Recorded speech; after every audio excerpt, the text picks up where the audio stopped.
Terima kasih saudara, masih setia menyaksikan Sahur Time bersama saya Kang Amin. Di sesi ini kita masih ditemani Kiai Haji Misbahul Munir dan Ibu Nyai Dr. Raja Lili Umi Kulsum. Nah, saudara-saudara sekalian, sebelum kita melanjutkan perbincangan, saya kembali mengingatkan saudara yang di rumah untuk tetap berdonasi di dakwah peduli COVID-19 yang nantinya donasi itu akan disalurkan kepada para guru ngaji, santri majelis taklim dan pesantren yang terdampak COVID-19. Bisa melalui rekening BCA 29120900915 atau bisa melalui situs kitabisa.com dengan memindai QR Code yang terdapat di layar televisi Anda. Nah, saudara-saudara sekalian, tema kali ini adalah bencana. Di zaman dulu orang menganggap bahwa memiliki anak perempuan itu bencana. Ada banyak kisah tentang bagaimana para sahabat Nabi sebelum kedatangan Islam itu mengubur hidup-hidup anak perempuannya karena dianggap bencana, malu kalau seseorang itu memiliki anak perempuan. Nah, kebetulan ini kita ada Ibu Nyai Lili yang mungkin bisa menjelaskan terkait pertanyaan apa sih keutamaannya memiliki anak perempuan dan bagaimana kedudukannya di dalam Islam. Silakan Ibu. Ya, terima kasih Kang Amin. Ya, perempuan zaman sekarang itu memang harus bersyukur ya. Ya, kalau ada ayat wa idzal mau'udatu su'ilat itu ya. Bayi-bayi perempuan dibunuh dan keutamaan anak perempuan. Kalau sekarang itu saya kira anak laki-laki dan perempuan sama saja ya. Iya. Iya. Sebenarnya Islam tidak membedakan itu laki-laki dan perempuan. Ada sebuah keluarga yang sangat berkeinginan anaknya perempuan terus ya. Sehingga kemudian dia kepingin berusaha Pak Yai. Dengan ke beberapa dokter harus anak yang berikutnya ini harus laki-laki. Bayangannya nanti yang melanjutkan itu. Ternyata ketika sudah dituruti oleh Allah laki-laki, nah yang laki-laki ini malah nggak bisa apa-apa dia. Tingkat IQ-nya ternyata tidak sama dengan yang perempuan. Jadi sebenarnya kita udah selesai untuk membedakan kedudukannya laki-laki dan perempuan. Kalau kita sebagai ibu, ya, sebagai ibu, kunci utama pendidikan itu adalah di ibu. Biasanya bapak-bapak itu juga ikut ibunya ya. Apa kata ibu deh? Ya, itu tidak perlu membedakan lagi. Yang perempuan itu sekolahnya deket-deket aja. Yang laki harus yang jauh-jauh dan sampai tingkat tinggi. Saya kira sama saja. Kunci utamanya adalah kita diberi Robbi habli minas solihin itu kan. Doa untuk anak itu hanya solih gitu aja. Robbi auzi'ani an ashkura ni'mataka allati an'amta 'alayya wa 'ala walidayya wa na'mala solihan tardah wa aslih li fi dzurriyyati. Wa aslih li fi dzurriyyati. Hanya solih aja. Jadi anak itu kan amanah. Ya, amanah oleh Allah, dari Allah kepada kita. Nah, orang tua ini yang akan mengarahkan untuk mensoleh-solehahkan.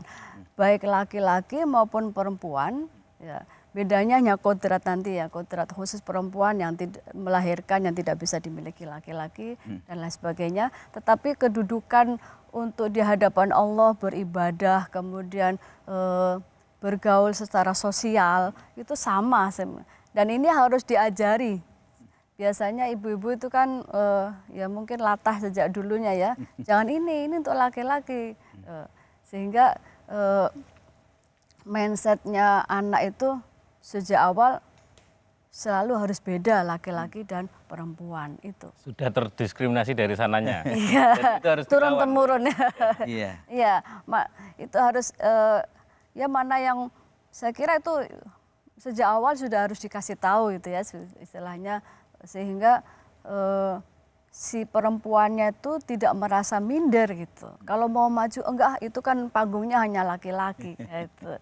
Contohnya saya di sini ada laki-laki dua. Iya, gitu. Oke, baik Kiai. Jadi Islam itu sudah tidak lagi membeda-bedakan gitu Kiai ya? Ya, masing-masing punya porsi. Iya. Jadi walirijali nasibum mimmaktasabu. Laki-laki punya tugas. Walinisai nasibum mimmaktasab. Saling melengkapi. Juga punya tugas, saling melengkapi gitu. Ini Islam sudah memberikan jalur dan punya makom tersendiri untuk beribadah kepada Allah. Oke, baik Kiai. Selanjutnya kita bacakan pertanyaan WhatsApp dari para pemirsa di rumah. Ada Bapak Saiful di Lampung.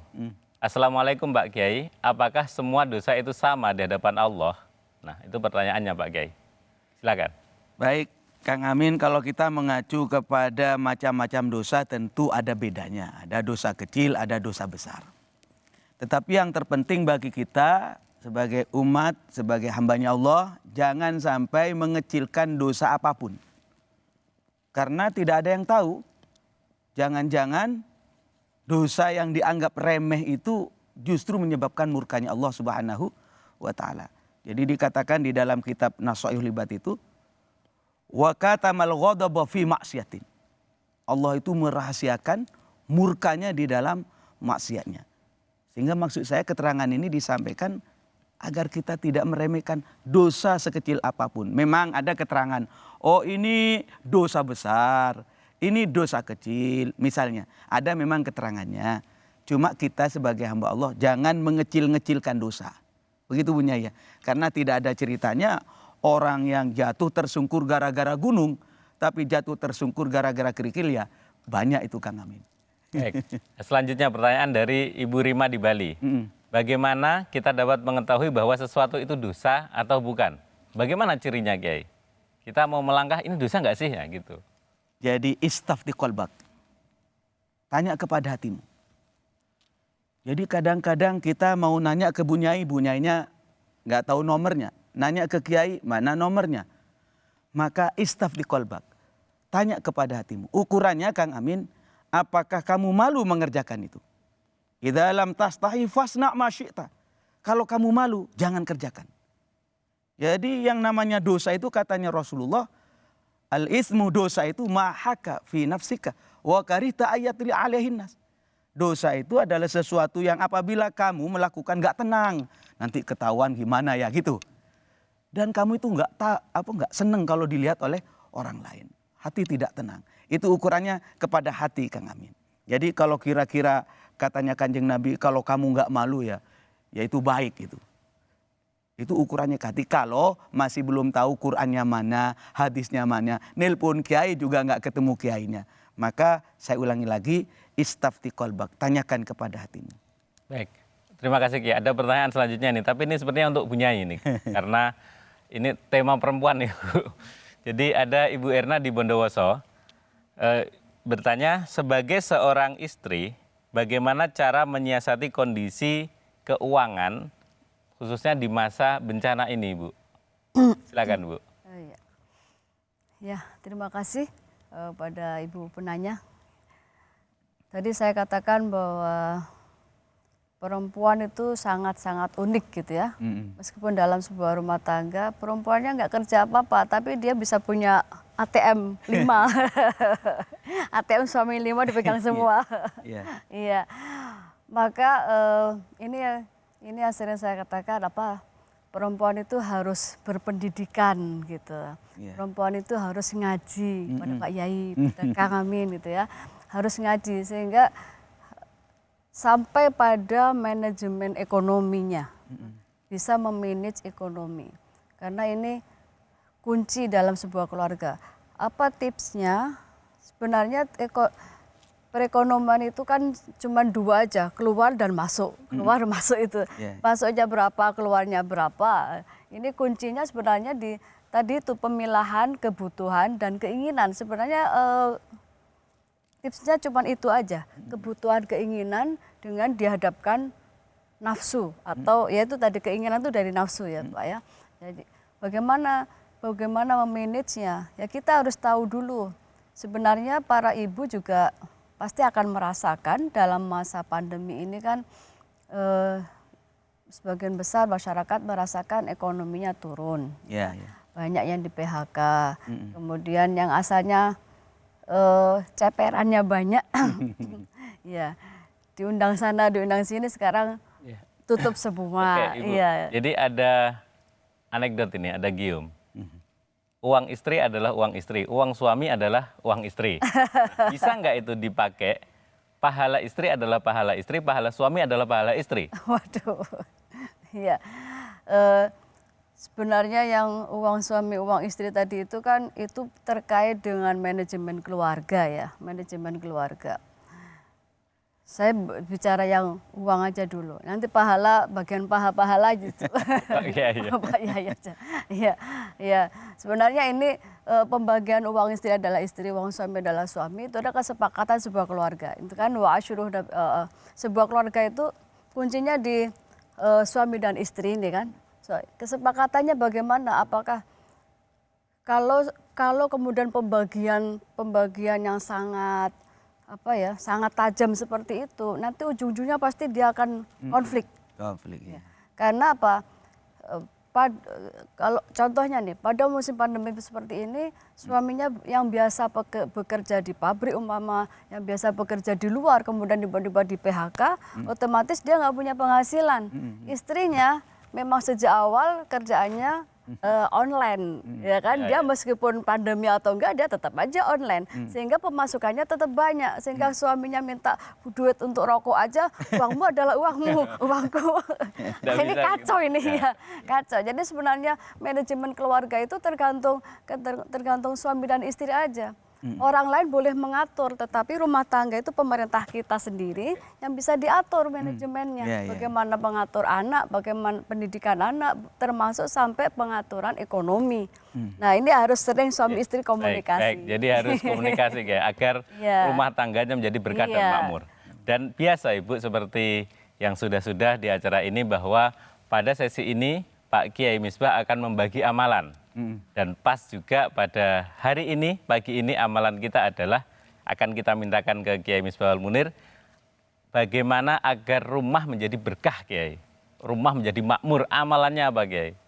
Bismillahirrahmanirrahim. Izin Kang Amin saya ambil kitabnya ya. Oh silakan. Biar nggak nyasar-nyasar. Jadi Kang Amin itu ada keterangan Bunyai tentang fadilah membaca surat Al-Ikhlas. Al-Ikhlas itu kulhu, katanya orang kampung, surat kulhu. Surat kulhu. Jadi diterangkan man qara'a qul huwallahu ahad.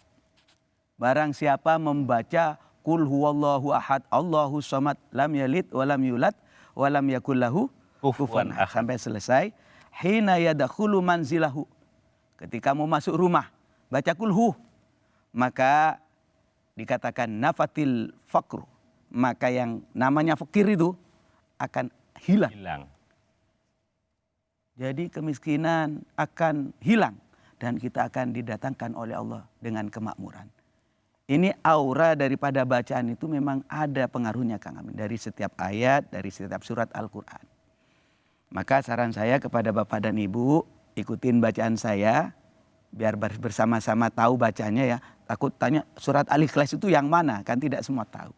Ikutin saya Kang Amin ya. Bismillahirrahmanirrahim. Bismillahirrahmanirrahim. Sebelum masuk rumah baca Qul huwallahu ahad. Allahu ahad. Allahus samad. Allahus samad. Lam yalid wa lam yulad. Lam yalid wa lam yulad. Wa lam yakul lahu kufuwan ahad. Wa lam yakul lahu kufuwan ahad. Baru masuk rumah.